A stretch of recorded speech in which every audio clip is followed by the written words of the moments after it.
ठीक है स्टूडेंट, तो देखिए नेटवर्क इशू होने की वजह से हमारा लेक्चर थोड़ा रुक गया था, है ना। तो हम लोग बात कर रहे थे पी ब्लॉक एलिमेंट पर, है ना। और ये पी ब्लॉक एलिमेंट क्लास 12 की आपके पास इंपॉर्टेंट चैप्टर है ना।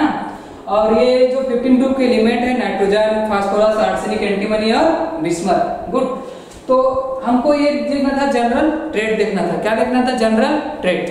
तो जनरल ट्रेड में क्या होता है, जैसे इलेक्ट्रोनेगेटिविटी। अब आप लोग जानते हो कि आपके पास कितने एलिमेंट होते हैं? नाइट्रोजन, फास्फोरस, आर्सेनिक, एंटीमनी और बिस्मथ। तो नाइट्रोजन, फास्फोरस, आर्सेनिक, एंटीमनी और बिस्मथ। तो क्या होता है इलेक्ट्रोनेगेटिव? क्या होता है? अप टू डाउन आने पे क्या हो जाता है? कम। क्यों?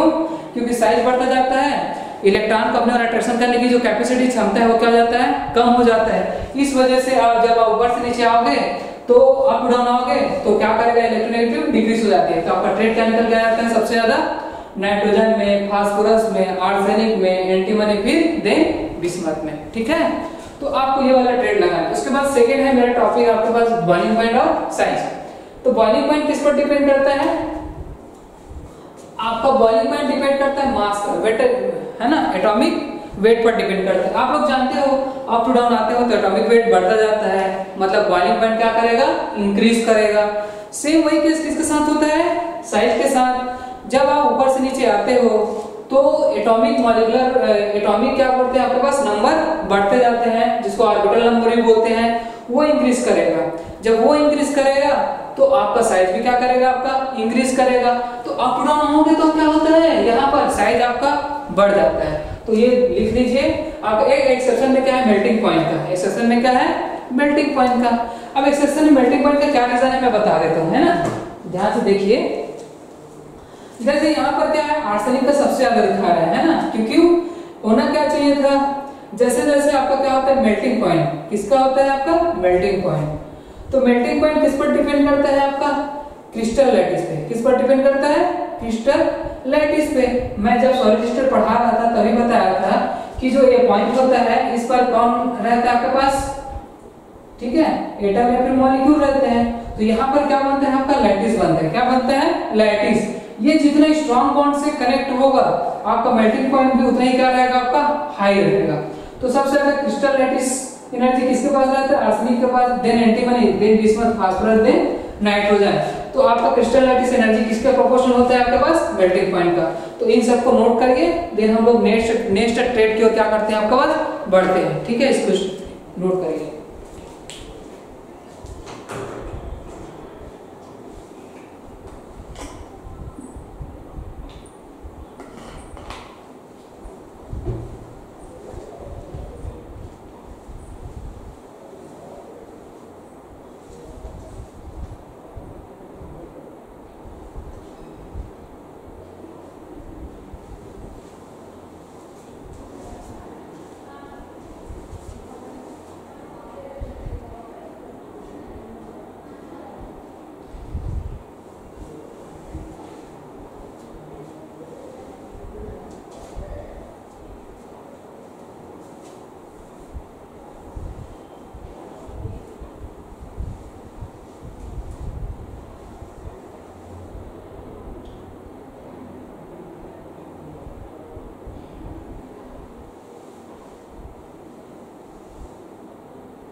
ठीक है, तो अब देखिए हम लोग क्या देखते हैं, सेकंड एक्सेप्शन देखते हैं, ऑक्सीडेशन नंबर, है ना। अब मैं इसको रब कर दे रहा हूँ, है ना। आपको समझ में आ गया होगा कि ये दो या तीन ट्रेड्स हैं कि कैसे कैसे वेरी करते हैं। ये एक्सेप्शन केस है, होना कुछ दूसरा चाहिए था, है ना। तो आपके पास मॉलिक्यूलर वेट किसमें चेंज होता है, आपका आर्सेनिक फर्स्ट चला जाता है, ठीक है। क्यों? क्रिस्टल लैटिस एनर्जी के कारण। अब देखते हैं हम लोग ऑक्सीडेशन नंबर।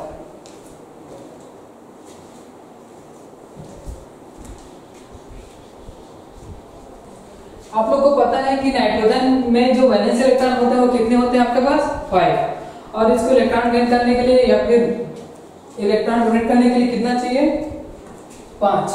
ये बोलता है कि या तो मैं 5 इलेक्ट्रॉन दूंगा या फिर 3 इलेक्ट्रॉन क्या करूंगा, गेन करूंगा, तो मेरा ऑक्टेट क्या हो जाएगा, कंप्लीट। देखो नाइट्रोजन के पास सेकंड मेरा एक्सेप्शन केस है ना। सेकंड मेरा जो एक्सेप्शन केस है वो कौन सा है आपके पास, ऑक्सीडेशन नंबर, या फिर ऑक्सीडेशन स्टेट भी बोल सकते हैं इसको, ठीक है। ये तो नाइट्रोजन के वैलेंस में कितने होते हैं आपके पास, 5। तो इनको 3 इलेक्ट्रॉन क्यों मिल रहे थे ऑक्टेट कंप्लीट करने के लिए, है ना। तो क्या होता है आपके पास 3 इलेक्ट्रॉन और चाहिए इसको, तो ये इसके जो ग्रुप है nitrogen, phosphorus, arsenic, antimony, nitrogen, ठीक है, फास्फोरस, आर्सेनिक, एंटीमनी और क्या होता है आपका, बिस्मथ होता है। तो आपके पास ये नाइट्रोजन, फास्फोरस, आर्सेनिक, एंटीमनी है, इन लोग क्या करते हैं आपके पास शो करते हैं +5 और +3 ऑक्सीडेशन स्टेट, ठीक है। तो नाइट्रोजन और फास्फोरस ये ऑलवेज क्या करेगा, -3 ऑक्सीडेशन स्टेट शो करता है, और जहां तक क्या हो सके ऑक्सीजन जुड़ जाता है तो +5 भी शो करता है। तो इनमें दो टाइप के क्या मिलते हैं ऑक्सीडेशन स्टेट, एक +5 वाला +3 वाला। तो हमको ये चेक करना है कि कौन सा वाला ऑक्सीडेशन स्टेट अप डाउन आने पे स्टेबल होगा और कौन सा वाला ऑक्सीडेशन स्टेट नाइट्रोजन फास्फोरस में क्या होता है, स्टेबल होता है, ठीक है। चलो देखते हैं।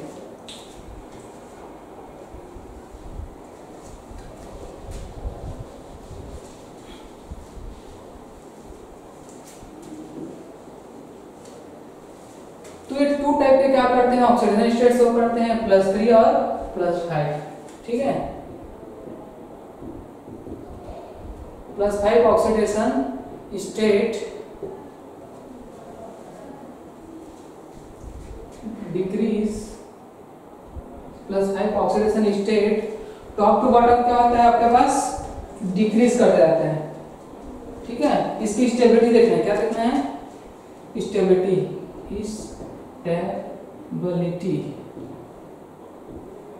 स्टेबिलिटी, ठीक है। स्टेबिलिटी ऑफ +5 ऑक्सीडेशन स्टेट,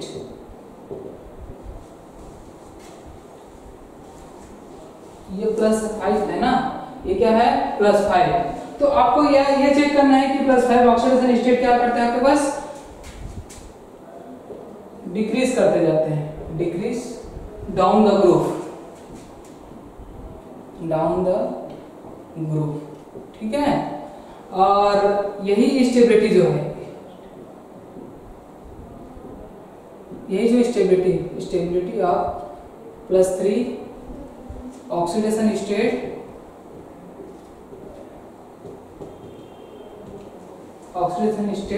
क्या करते जाता है आपका, इंक्रीज करते जाता है, ठीक है।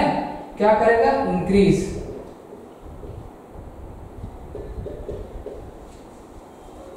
डाउन द ग्रुप,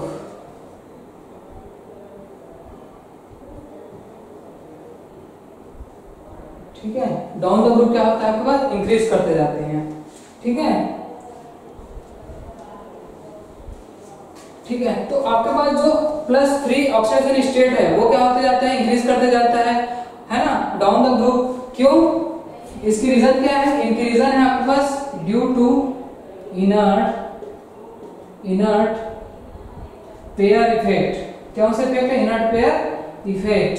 तो ये कैसे काम करता है वो देख लेते हैं हम लोग एक बना के, जैसे कि आर्सेनिक है ना, आर्सेनिक, एंटीमनी और क्या है, बिस्मथ। एक और है आर्सेनिक, एंटीमनी और ये बिस्मथ। तो आपके पास दो है आर्सेनिक, एंटीमनी, बिस्मथ। मैं ये +5 की बात करूं, +5 की बात करूं, +5 की, इसकी बात करूं +3 की, इनकी बात करूं +3 की, इनकी बात करूं, ठीक है, +3 की। तो आप ऊपर से नीचे आओगे +5, तो इसकी ऑक्सीडेशन स्टेट कितनी होती है आपके पास, +5 होता है। ठीक है, ऑक्सीडेशन स्टेट कितना होता है, +5। तो ये क्या होता है, जैसे जैसे ऊपर से नीचे आओगे इसकी स्टेबिलिटी क्या हो जाती है, डिक्रीज हो जाती है। क्या हो जाती है, डिक्रीज। और जैसे ही इसमें ग्रुप आपके पास इसमें +3 ऑक्सीडेशन स्टेट में जैसे ही आपका होगा अप टू डाउन आओगे, नीचे की ओर आओगे, है ना, कहाँ आओगे, नीचे की ओर आओगे, तो इसकी जो स्टेबिलिटी है ना, इसकी जो स्टेबिलिटी है वो क्या हो जाता है आपके पास, इंक्रीज कर जाता है। क्या हो जाता है, इंक्रीज। इसका रीजन क्या है आपके पास, इनर्ट पेयर इफेक्ट। ठीक है, इनर्ट पेयर इफेक्ट। ऐसा क्यों होता है, ये बात कर लेते हैं। इनर्ट पेयर इफेक्ट क्या है वो भी बात कर लेते हैं। ये इनर्ट पेयर इफेक्ट आपको बोरान से मिलेगा, बोरान फैमिली में भी मिलेगा, कार्बन फैमिली में मिलेगा, अब ये भी नाइट्रोजन फैमिली में दिखाई दे रहा है।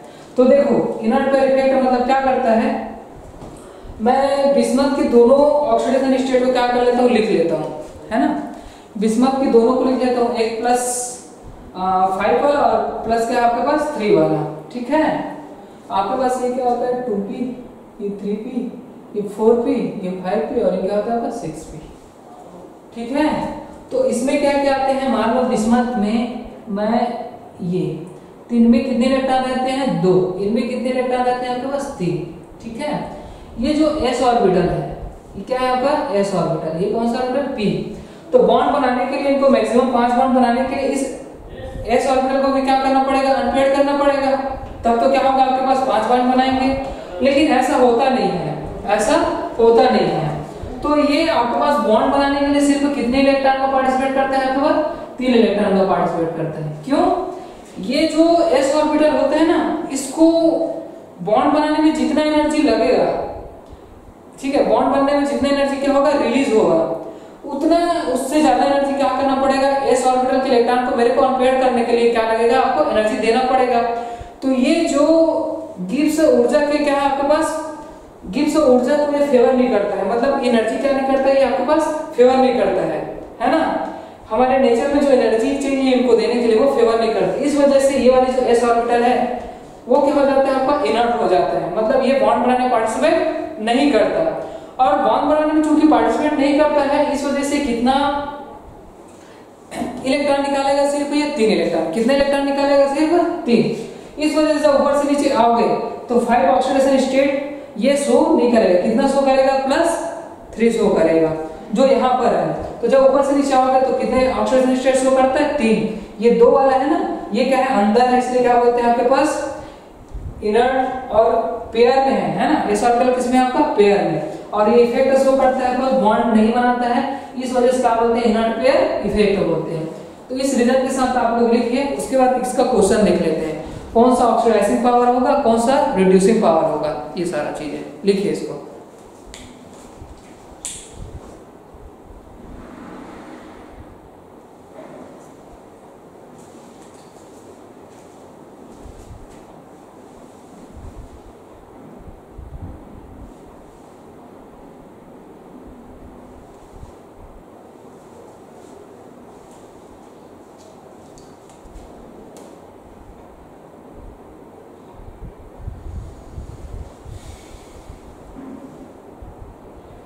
आर्सेनिक +5 ज्यादा स्टेबल होता है आर्सेनिक +3 से। ठीक है, और एंटीमनी +5 ज्यादा स्टेबल होता है एंटीमनी +3 से। लेकिन बिस्मथ +3 ज्यादा स्टेबल होता है आपके पास बिस्मथ +5 से। तो ये लिखिएगा, ये थोड़ा आपके पास काम की चीज है कि आर्सेनिक +5 ज्यादा स्टेबल होता है आर्सेनिक +3 से, एंटीमनी +5 ज्यादा स्टेबल होता है एंटीमनी आपके पास +3 से, और बिस्मथ +5 कम स्टेबल होता है बिस्मथ +3 से। ठीक है, ये लिखिएगा आप।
ठीक है, लिख लिए होंगे, है ना।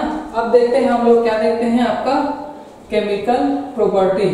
किस प्रकार से आपके पास नाइट्रोजन फैमिली के जो ग्रुप है केमिकल प्रॉपर्टी में इन्वॉल्व होते हैं। सबसे पहले हाइड्रोजन के साथ देखते हैं कि आपके पास हाइड्रोजन से किस प्रकार से क्या बनाते हैं, आपके पास बॉन्ड बनाता है। उसके क्या क्या आपके पास और मायने निकल के आते हैं, उसमें क्या बॉन्ड एनर्जी रहेगी, क्या बॉन्ड स्ट्रेंथ रहेगा, थर्मल स्टेबिलिटी, ये सारी चीजें देखना है ना। तो आपके पास जैसे कि हम लोग बोलते हैं कि नाइट्रोजन फैमिली में जैसे कि केमिकल प्रॉपर्टी देखना है ना, नाइट्रोजन फैमिली में केमिकल प्रॉपर्टी। ठीक है बच्चों, ये आपके पास नेक्स्ट हेडिंग है आपके पास केमिकल प्रॉपर्टी, है ना, प्रॉपर्टी, केमिकल प्रॉपर्टी। तो पहला प्रॉपर्टी आपके पास रिएक्शन विथ हाइड्रोजन, हाइड्रोजन के साथ। ठीक है, तो जो भी कोई भी एलिमेंट हो गया आपका नाइट्रोजन फैमिली का, वो क्या करता है, हाइड्रोजन के साथ रिएक्ट करके आपका क्या बनाते हैं, EH3 टाइप का क्या बनाते हैं, मॉलिक्यूल बनाते हैं। समझ आया, EH3 टाइप का क्या बनाते हैं, मॉलिक्यूल। अब जो EH3 टाइप का मॉलिक्यूल है, अब मैं यहाँ पास ऐसा लिख देता हूँ, है ना, इधर जैसे कि आपके पास क्या है, NH3 हो गया, PH3 हो गया, आर्सेनिक H3 हो गया, और एंटीमनी H3 हो गया, और क्या हो गया आपके पास, बिस्मथ H3 हो गया। ठीक, याद रखना जब आपके पास इस प्रकार से बॉन्ड बन गए, है ना, एक आपका NH का बॉन्ड बना, एक आपका PH का बॉन्ड बना, एक आपका H का बॉन्ड बना, एक आपका एंटीमनी और हाइड्रोजन का बॉन्ड बना, एक आपका बना बिस्मथ और हाइड्रोजन का बॉन्ड बना। ठीक है, ये अब इसमें होता क्या है, अब आपको ये चेक करना है कि इसमें जो बॉन्ड एनर्जी, इनकी जो बॉन्ड एनर्जी है वो क्या होता है, टॉप टू बॉटम। समझ आ रहा है, देखो भाई, जब भी बॉन्ड बनता है एनर्जी रिलीज, जब भी इलेक्ट्रॉन डालते हो एनर्जी रिलीज। ठीक है, तो बॉन्ड बन गया तो क्या वो बॉन्ड आपका स्ट्रॉन्ग बना कि वीक बना, ये भी तो चेक किया जाता है ना। ठीक है, तो ये चेक करने से पहले बॉन्ड एनर्जी जो है वो क्या होता है, टॉप टू बॉटम क्या करेगा, डिक्रीज करेगा। टॉप टू बॉटम क्या होता है, वो टॉप टू बॉटम क्या करता है आपका, डिक्रीज करेगा। ठीक है, टॉप टू बॉटम क्या करता है, डिक्रीज। क्यों ऐसा, देखो भाई, ये जो बॉन्ड बना है आपके पास, ये 1s से बना है, ये 2p से बना है, ये 2p, ये 3p, और ये क्या बना है आपका 1s से बना है, ये 4p, और ये कहां से बना है आपका 1s से, ये 5p, और ये कहां से बना है आपका 1s से, और ये बना है 6p और 1s से। मतलब एटॉमिक जो प्रिंसिपल क्वांटम नंबर है 6 और 1, इनके बीच में बॉन्ड बनना, मतलब समझ रहे हो, प्रिंसिपल क्वांटम नंबर कितने दूर से ओवरलैप हुए होंगे, कितने दूर से आपके पास, है ना। तो इसकी बॉन्ड लेंथ क्या हो जाती है, आपका बढ़ जाता है, इसकी बॉन्ड लेंथ क्या हो जाता है, बढ़ जाता है, काफी बड़ा जाता है। ठीक है, इनकी बॉन्ड लेंथ तो थोड़ा ये, और इनकी बॉन्ड लेंथ थोड़ा ये, इनकी बॉन्ड लेंथ थोड़ा ये, इनकी बॉन्ड लेंथ तो बहुत अच्छा रहता है, मस्त ओवरलैप होता है। तो ये बॉन्ड लेंथ क्या हो जाती है, बॉन्ड लेंथ बढ़ गई, तो बॉन्ड लेंथ बढ़ गई तो इनको एनर्जी क्या लगेगा, तोड़ने के लिए कम देना पड़ेगा। तो इनकी बॉन्ड एनर्जी क्या होती है, टॉप टू बॉटम आपके पास कम होती है। बॉन्ड एनर्जी क्या होता है, टॉप टू बॉटम आपके पास कम होता है ना। यहाँ पर लिख लो, कम होता है, कम होता है करके लिख भी सकते हो, ऐसा कोई जरूरी नहीं है। कम होता है, टॉप टू बॉटम क्या होता है आपके पास, बॉन्ड एनर्जी आपका कम होता है। ठीक है, तो बॉन्ड को इसलिए क्या किया जा सकता है, ब्रेक किया जा सकता है। दूसरा, आपके पास जो बॉन्ड स्ट्रेंथ है, क्या है आपके पास, बॉन्ड स्ट्रेंथ। ठीक है, ठीक है। सेकेंड, आपके पास जो बॉन्ड स्ट्रेंथ वो भी इसी पर डिपेंड करता है। बॉन्ड स्ट्रेंथ क्या होगा आपके पास, कम होता जाएगा। ठीक है, एक होता है थर्मल स्टेबिलिटी। क्या होता है, थर्मल स्टेबिलिटी। ये जो थर्मल स्टेबिलिटी होती है ना, ये क्या होता है, जैसे कि ये बन गया, अब आप इनको टेम्परेचर देने से अगर ये ब्रेक हो गया तो थर्मल स्टेबिलिटी क्या हो जाएगा आपके पास, कम टेम्परेचर। अगर इसको ब्रेक करने में आपको ज्यादा टेम्परेचर दें तो थर्मल स्टेबल होगा। अगर इनको थोड़ा सा टेम्परेचर दिया और ब्रेक हो गया तो थर्मल स्टेबिलिटी क्या होगा आपका, कम। तो थर्मल स्टेबिलिटी डिपेंड करता है आपका साइज के ऊपर। किस पर डिपेंड करता है, साइज। जिनका साइज बड़ा रहेगा उसकी थर्मल स्टेबिलिटी कम, और जिनकी थर्मल स्टेबिलिटी बढ़ेगी उनकी साइज क्या होगा, कम। तो हम लोग क्या समझते हैं कि BH3 जो बॉन्ड बना है उसकी थर्मल स्टेबिलिटी कम रहेगी, उसके बाद ये ठीक है। तो ये जो थर्मल स्टेबिलिटी है वो NH का अच्छा रहेगा, उसके बाद pH का रहेगा,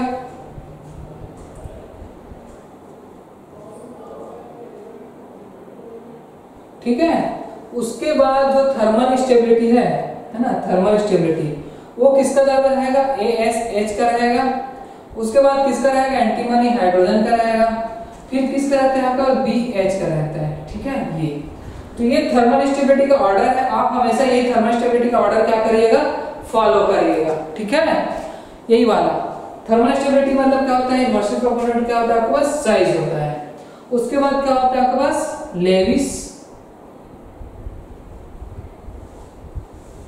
बेस। तो लेविस बेस देखना है, क्या देखना है, लेविस बेस।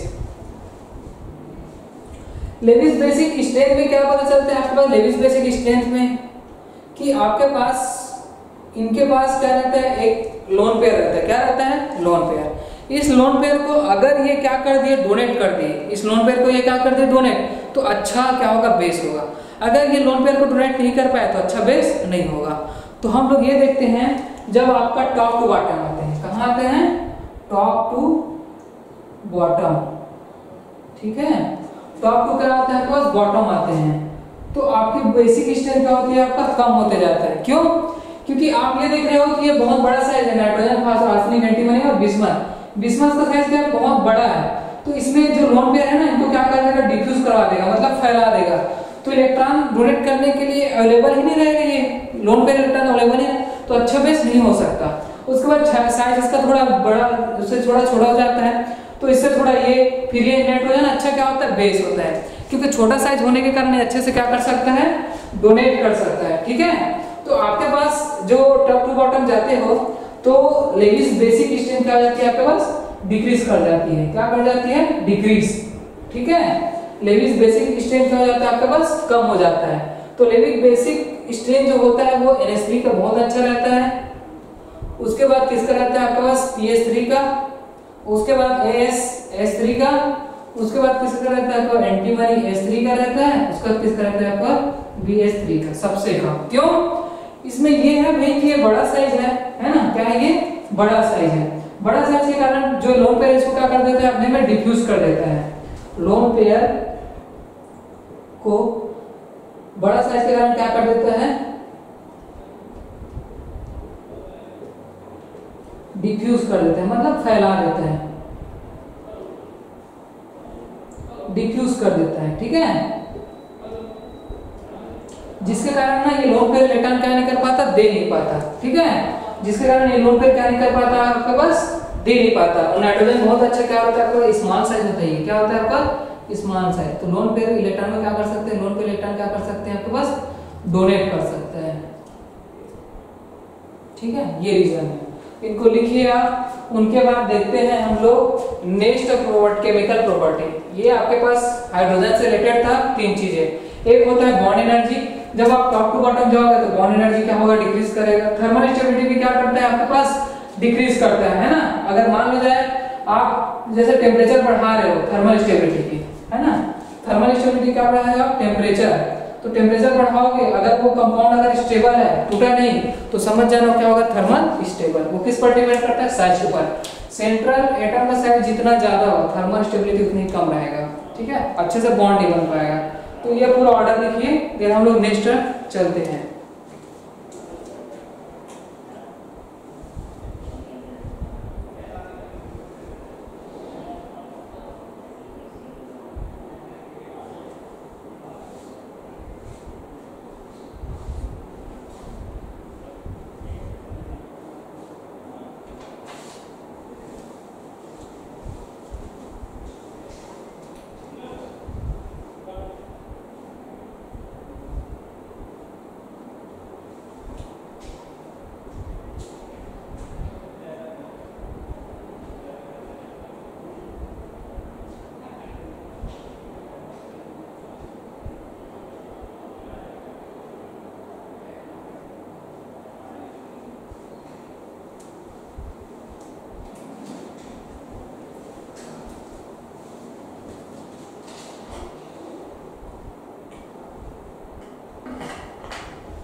ओके, तो लिख लिए होंगे, है ना। अब देखते हैं हम लोग क्या देखते हैं, इसी का और जो केमिकल प्रॉपर्टी बाकी वो देखते हैं, है ना। तो आपके पास ये सारा चीज तो हो गया। अब हम लोग क्या देखते हैं इसी में आपके पास कि बॉइलिंग पॉइंट क्या होगा।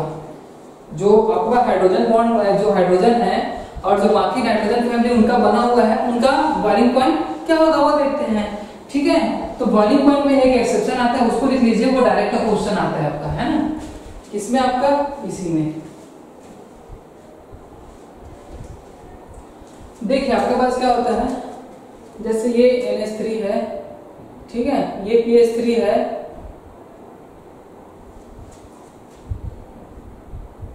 एंटीमनी, उसके बाद क्या होता है बिस्मथ। तो इनका ना एक एक्सेप्शन केस है आपके पास कि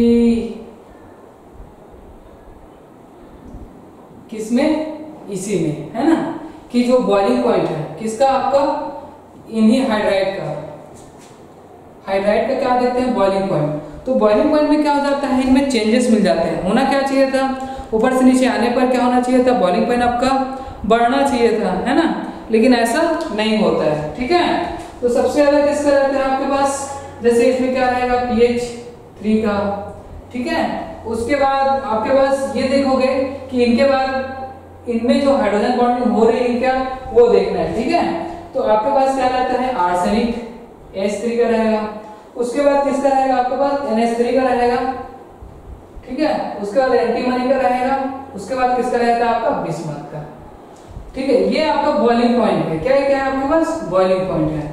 तो जो NH3 होता है ना, जो NH3 होता है वो आगे क्यों आया, ठीक है। NH3 इनमें क्या होता है आपका हाइड्रोजन बॉन्डिंग होता है, क्या होता है हाइड्रोजन बॉन्डिंग।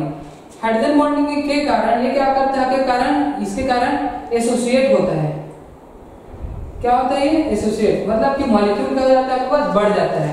तो melting point, boiling point depend करता है आपके पास मॉलिक्यूलर मास पे।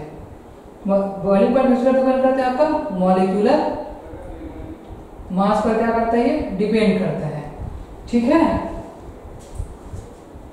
या फिर मॉलिक्यूलर वेट भी लिख सकते हो इसको।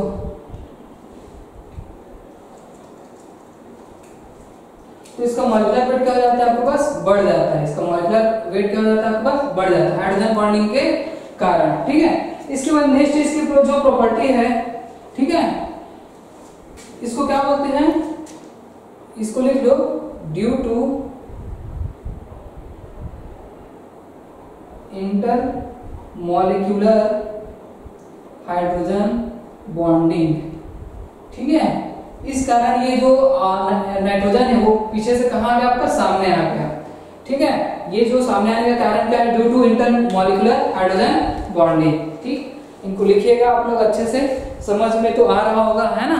तो इनमें क्या होता है, ड्यू टू इंटरन्यूक्लियर आपके पास क्या होता है हाइड्रोजन बॉन्डिंग। हाइड्रोजन बॉन्डिंग के कारण ये क्या होता है आपके पास, ये ना NH3 जो है सामने आ जाता है, ठीक है। तो इसके बॉइलिंग पॉइंट क्या हो जाता है आपका, इंक्रीज कर जाता है, ठीक। ये चीज है। दूसरी चीज है आपके पास मेल्टिंग पॉइंट का। दूसरी चीज क्या है आपका, मेल्टिंग पॉइंट का। तो मेल्टिंग पॉइंट में क्या होता है, इनमें भी थोड़ा सा एक्सेप्शन केस है, इनमें भी क्या है आपका एक्सेप्शन केस है। होना क्या चाहिए था, PH3, उसके बाद क्या आता है आपका AS3, उसके बाद क्या आना चाहिए SbS3, उसके बाद क्या आता है आपके पास BH3, उसके बाद क्या आता है, पहले क्या रहता है आपका NH3, पहले क्या रहता है आपका NH3। तो ये भी एक एक्सेप्शन केस है।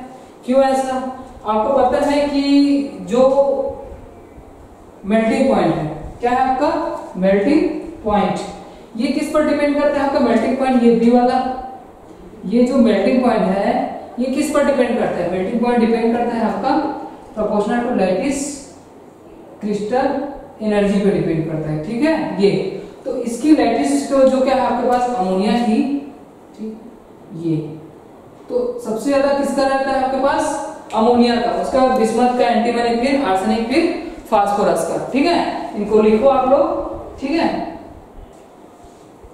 तो इसकी लैटिस एनर्जी पर डिपेंड करता है। ये ट्रेड आपको हमेशा याद रखना है ना, जब एग्जाम दोगे तो ये ट्रेड याद रखना है, लिखो। उसके बाद देखते हैं हम लोग हाइब्रिडाइजेशन। हाइब्रिडाइजेशन बहुत इंपॉर्टेंट है इसका, ठीक है, इनको लिखिए आप।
ओके स्टूडेंट, तो लिख लिए होंगे है ना। तो हमको ये देखना है कि आपके पास ये जो ट्रेंड्स है ये आपको हर हाल में याद होना चाहिए। रीजन आपके पास मैं लिख दिया हूँ कि बॉइलिंग पॉइंट किस पर डिपेंड करता है, आपके पास हाइड्रोजन बॉन्डिंग के ऊपर। जो हाइड्रोजन बॉन्डिंग अच्छा बनाएगा, एसोसिएट होगा, जुड़ेगा, तो उसका मॉलिक्यूलर वेट क्या हो जाएगा, बढ़ जाएगा, तो उसके बॉइलिंग पॉइंट भी क्या हो जाएगा आपका, इंक्रीज। इतना इंक्रीज कर जाता है कि आपके पास नाइट्रोजन यहाँ होना चाहिए, नाइट्रोजन हाइड्रोजन वो कहाँ चला जाता है, यहाँ। समझ आ गया? ठीक। उसके बाद क्या देखना है आपको कि इसमें मेल्टिंग पॉइंट, मतलब इसको क्या करना है, मेल्ट करना है। तो मेल्ट करने के लिए NH3 कहाँ चला जाता है, सबसे सामने। क्यों? इसकी लैटिस एनर्जी क्या हो जाती है आपके पास, बढ़ जाता है। ठीक है, तो ये डिपेंड करता है आपके पास लैटिस एनर्जी पर। चलो ठीक है। उसके बाद हम लोग क्या देखते हैं, आप इसकी हाइब्रिडाइजेशन इनकी, तो आप लोग लिख लिया होगा है ना। तो देखते हैं अब हम लोग हाइब्रिडाइजेशन। तो हाइब्रिडाइजेशन के लिए क्या होता है, हाइब्रिडेशन के लिए होता है कि जो एटॉमिक ऑर्बिटल होते हैं वो क्या करते हैं, कंबाइन होते हैं।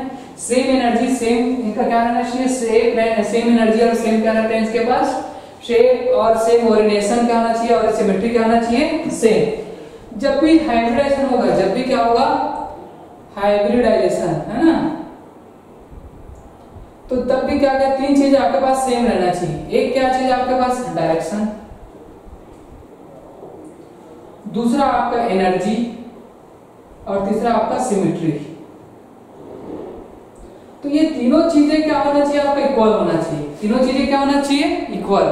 तब जाके आपका हाइब्रिड ऑर्बिटल बनेगा। तब क्या बनेगा आपका हाइब्रिड। डायरेक्शन भी सही होना चाहिए। अगर डायरेक्शन आपका लेस है तो गलत बात है।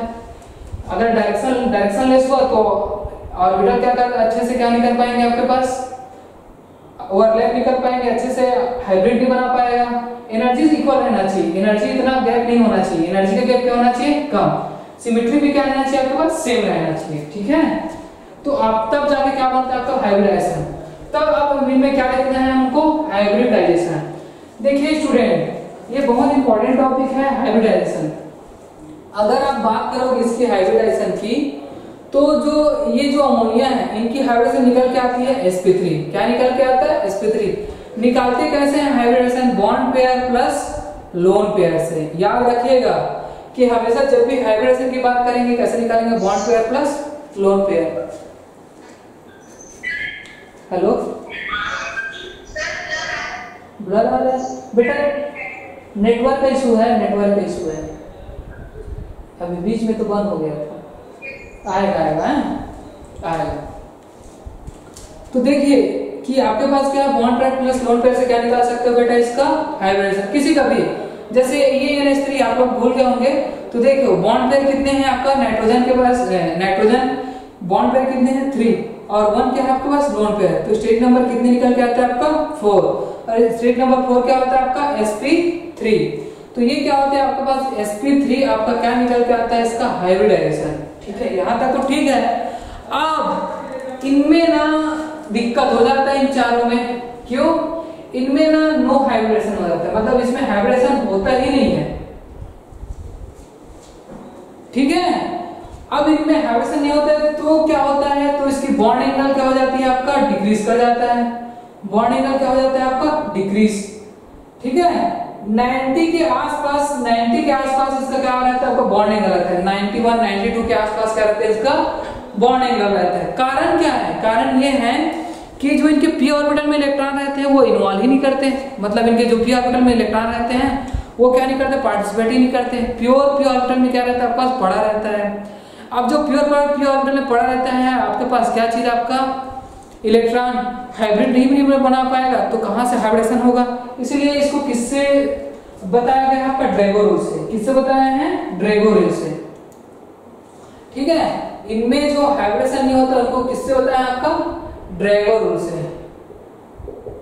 ड्रैगो रूल से इनको क्या किए हैं, बताया है कि इनमें क्या नहीं होता आपका, हाइब्रिडेशन नहीं होता। किसमें, PS3 AS3 SbS3 और BS3 में। ठीक है, तो अगर आपको ये पूछा जाए कि इनकी बॉन्ड एंगल क्या होती है, किसकी, इन सब की, तो इनका तो क्या होता है आपका 107 निकल के आता है। ठीक है ये, लेकिन इनका 90 91 92 ऐसे करके क्या होता है आपका बॉन्ड एंगल निकल के आता है। किसका, PS3 AS3 SbS3 और BIS3 का, बिस्मथ का। ठीक है, हाइड्राइड का। तो ये ड्रैगो रूल से पता चलता है, क्योंकि ये क्या है आपके पास ये जो प्योर इसमें ना लिख देता हूं मैं इधर, प्योर लोन पेयर, प्योर जो लोन पेयर है वो, लोन पेयर जो रहता है वो कहां रहता है आपके पास, लोन पेयर प्योर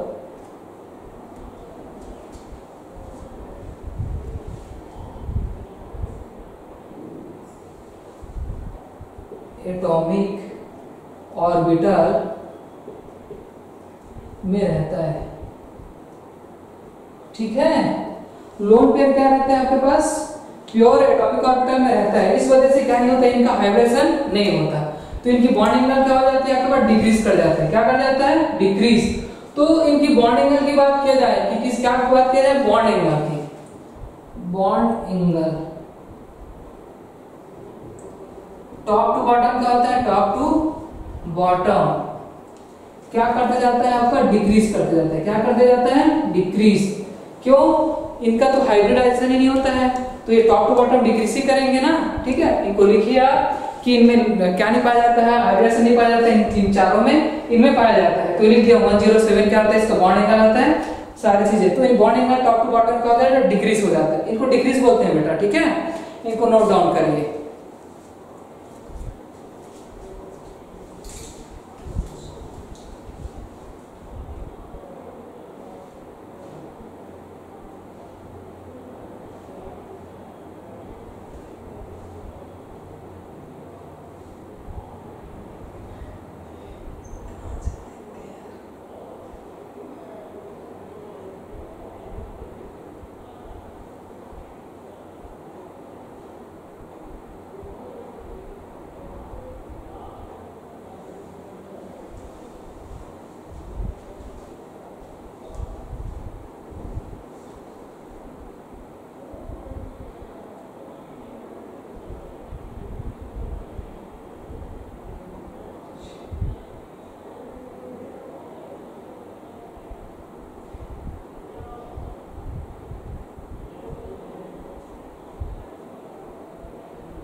ठीक है, तो आप लोग लिखे होंगे है ना।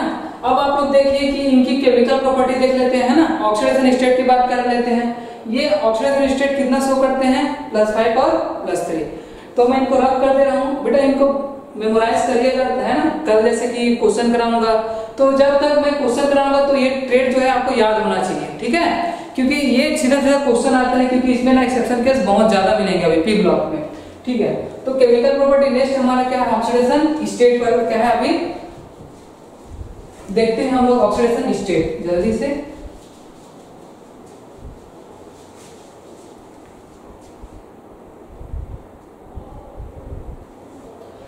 ठीक है। तो हमारा जो नेक्स्ट है आपके पास वो क्या है आपका, ऑक्सीडेशन स्टेट।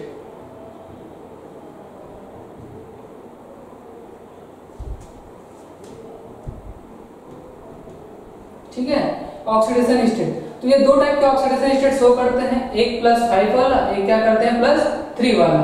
तो जैसे कि देख लेते हैं N2O3 वाला, ठीक है, और P2O3 वाला, और आपके पास क्या है आर्सेनिक 2O3, उसका क्या है एंटीमनी O3। ठीक है, और आपके पास क्या है, एक है आपके पास बिस्मथ 2O3। ठीक है,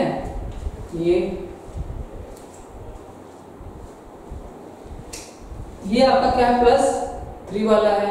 और आपके पास क्या है N2O5 और क्या है आपका P2O5 और AH2O5 और क्या है आपका एंटीमनी O5 और क्या है आपका बिस्मथ 2O5।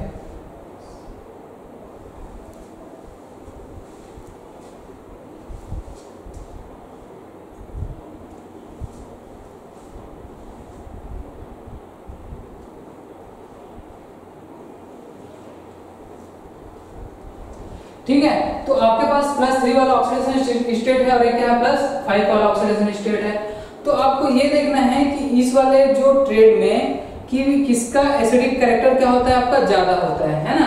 और आपके पास इसमें ये देखना है कि +5 में ऑक्सीडेशन स्टेट किसका ज्यादा होता है। तो आप ये देखिएगा N2O3, P2O3, AH2O3 और एंटीमनी O3 और बिस्मथ O3, ये क्या है +3 ऑक्सीडेशन स्टेट है और ये वाला क्या है +5 वाला ऑक्सीडेशन स्टेट है। तो हमको पता है अप टू डाउन जाने पे मेटालिक कैरेक्टर क्या हो जाता है, अप टू डाउन जाने पे अप टू डाउन, ठीक है, जाने पे क्या होता है मेटालिक कैरेक्टर बढ़ता है। ठीक है, कैरेक्टर क्या हो जाता है आपका इंक्रीज कर जाता है। तो जहां पर मेटालिक कैरेक्टर इंक्रीज करेगा, मेटालिक कैरेक्टर क्या करता है इंक्रीज, ठीक है, मेटालिक कैरेक्टर इंक्रीज करेगा तो जो एसिडिक कैरेक्टर है ना, एसिडिक कैरेक्टर क्या करता है डिक्रीज कर जाता है। ठीक है, क्या कर जाता है आपके पास डिक्रीज कर। तो एसिडिक जो स्ट्रेंथ है, एसिडिक जो स्ट्रेंथ है वो क्या हो जाता है आपका डिक्रीज कर जाता है। ठीक है, मेटालिक कैरेक्टर बढ़ने से एसिडिक स्ट्रेंथ क्या हो जाता है आपका कम हो जाता है। ठीक है, और मेटालिक कैरेक्टर किसके प्रोपोर्शनल होता है आपके पास बेसिक स्ट्रेंथ के। किसके प्रोपोर्शनल होता है आपका बेसिक स्ट्रेंथ के। ठीक है, किसके प्रोपोर्शनल होता है बेसिक स्ट्रेंथ। तो देखिए इन दोनों से आपका बहुत सारी चीजें क्या हो जाएगा आपका सॉल्व हो जाएगा। तो अब ऊपर से नीचे आओगे तो क्या हो जाता है आपका मेटालिक कैरेक्टर क्या हो जाता है बढ़ जाता है, तो बेसिक स्ट्रेंथ क्या हो जाएगा आपका बढ़ जाएगा और वही एसिडिक स्ट्रेंथ क्या हो जाएगा आपका कम हो जाएगा। ठीक है, क्यों ऐसा, मेटल चाहता है कि इलेक्ट्रॉन देना और जो इलेक्ट्रॉन देगा वही क्या होगा आपके पास बेसिक स्ट्रेंथ बढ़ाएगा। ठीक है, तो ये सारा चीजें प्रॉपर्टी आप इनको लिखिएगा कि अप टू डाउन आने पे, अप टू डाउन आने पे एसिडिक स्ट्रेंथ क्या हो जाता है आपका कम हो जाता है। क्या हो जाता है कम। ठीक है, इनमें भी क्या हो जाता है एसिडिक स्ट्रेंथ क्या हो जाता है आपके पास एसिडिक स्ट्रेंथ क्या हो जाता है आपका डिक्रीज कर जाता है अप टू डाउन आने पे। इनमें भी क्या हो जाता है एसिडिक स्ट्रेंथ क्या हो जाता है आपका कम हो जाता है। ठीक है, ये और क्या बढ़ेगा आपका बेसिक स्ट्रेंथ बढ़ेगा। मेटालिक कैरेक्टर अगर बढ़ रहा है तो बेसिक स्ट्रेंथ भी क्या होगा आपका बढ़ेगा। ठीक है, ये चीजें इसमें भी वही होगा, बेसिक स्ट्रेंथ क्या होगा आपका बढ़ेगा। ठीक, तो इनको नोट डाउन करिएगा, कल हम लोग क्या करेंगे क्वेश्चन करेंगे इससे रिलेटेड। तो मेटालिक कैरेक्टर बढ़ने से बेसिक स्ट्रेंथ बढ़ जाता है और एसिडिक कैरेक्टर क्या हो जाता है डिक्रीज कर जाता है। और एसिडिक स्ट्रेंथ क्या हो जाता है इसमें डिक्रीज करेगा, इसमें भी क्या करेगा डिक्रीज, इसमें बेसिक स्ट्रेंथ क्या होगा बढ़ेगा और इसमें भी क्या होगा बेसिक स्ट्रेंथ बढ़ेगा। ठीक है, नोट डाउन करिए इसको।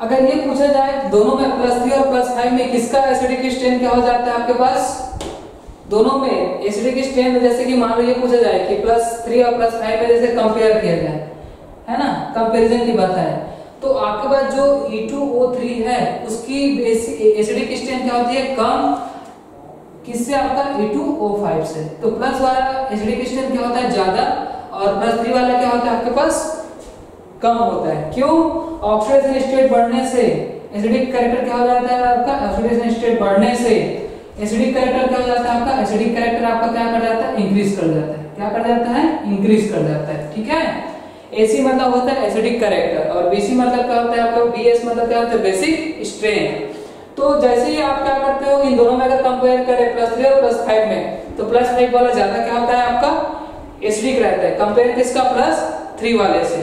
तो +5 वाला ज्यादा एसिडिक रहता है कंपेयर +3 वाले से। तो इनको नोट डाउन करें अच्छे से, कल हम लोग इससे रिलेटेड क्वेश्चन लिखेंगे।